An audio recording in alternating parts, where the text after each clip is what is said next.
Well, do you see a collapse, though, of the international monetary system or just the United States' financial system? Worldwide. I'll tell you what's happening. You want to know what's going on economically right now? Yep. Behind the scenes right now, France is broke. France basically about 2 months ago declared bankruptcy to most of the international banks. Germany's quite possibly not far behind. The euro hit.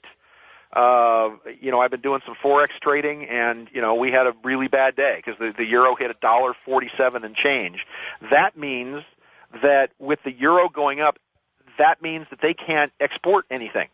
That means the French and the Germans they're screwed. They can't export anything to anywhere else in the world. That also means that with the U.S. economy tanking and with the U.S. dollar plunging to new lows, that means that you now have BMW moving factories into the United States. You now have Boeing getting contracts. You have Airbuses now being moved into the U.S. because the dollar is so cheap here. Well, that's a good thing, right? It is in one aspect because we've kind of become the new Guatemala, if you will. You mean our workers will become those lower paid workers? Well, because what's happened because of the dollar, because the dollar is tanking. Back in March of 2006, they took the Federal Reserve note off the M3 index, and once they did that, they didn't have to explain to anybody how much currency was actually in circulation. That was the only thing because that index had all kinds of things that went. I mean, wages went against it, prices went against it. People could have sort of an idea as to how much money is in circulation, and they basically just said, "We're not going to tell you how much money is in circulation." I did an interview. I had a conversation with the head of the Federal Reserve Bank in San Francisco, and I printed it in my newsletter. And I flat out asked him, and this was about 2 years or so ago. I said, "How much money is in circulation?" And he said, I don't know, about $650 to $700 billion cash is actually in circulation. And I said, what's the national debt? And he said, well, it's about $8 trillion. And I said, what does the national debt have to be paid in? And he said, well, Federal Reserve notes. It's like, well, how are we supposed to pay the national debt when there's not enough money in the world to actually pay it? And he said, I don't know. And, eloquent answer, I don't know. He said, we're going to go to some kind of credit debit system where they're not even going to bother printing the money anymore. It's going to be photonic.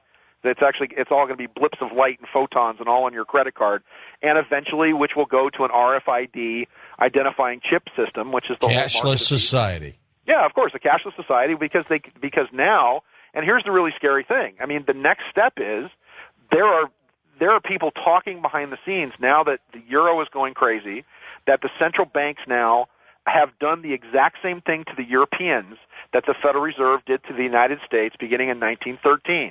In 1913, here's an interesting conspiracy theory for you, the only people that could have stopped the Warburgs and the Morgans and the bankers, the Rothschilds and these gangs from forming the Federal Reserve were people like the Astors, and they all died on the Titanic.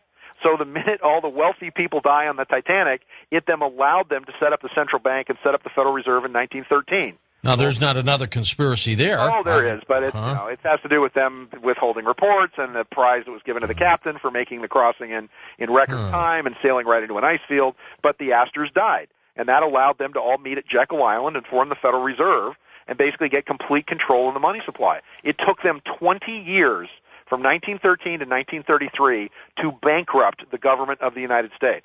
What is happening in Europe is that the European Union and the formation of a central currency there, they are doing exactly the same thing to the Europeans they did to us. They will bankrupt out Europe, and once they bankrupt out Europe and form a depression, if you will, they'll be able to gain complete control of assets, and they'll do everything to the Europeans that they did to the United States between 1933 and 1945.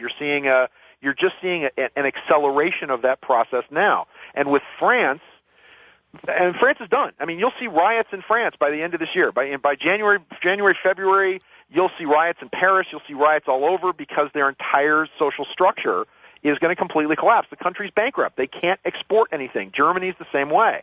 And why allow this to happen? Because it allows them to get control of assets in the United States. They're talking about maybe just letting the dollar collapse. And if the dollar collapses in the United States, then that means if the U.S. dollar is worth the same as the Canadian loon and tune, and if it then becomes worth the same as the peso in Mexico, they're already minting the Amero out of Denver. You're right. which means that they then replace the currency. And over and over again, I've been saying that the currency for North America, for the NAU, the North American Union, again, something I've been talking about since the Vajra Chronicles of 1994, that the NAU will be the United States, Mexico, and Canada, and they introduced the Amero, and the Ameros are silver, and they'll all be backed by silver. And you just saw silver hit my other benchmark, which was $15. I talked about it before. Yep. I started recommending silver on the program back when it was $3. Then I said it was going to go to 9 by Christmas of 2005. Then I said it was going to go to 13, and it went to 13. Now it's up to 15.33. Silver's going to hit $30 by next year. You'll see silver at $30, and you will see gold. Here's a major prediction for you kids, but let's talk about a year from now. Let's project out a year. Let's call it spring of 2008. But you'll see gold, and I never thought I would say this because I always figured when gold hits about 800 or 850, it's like the speed of light. The bigger gold gets, the more gold just seems to appear. Get the number out. How much? I'm talking $1,200. Wow.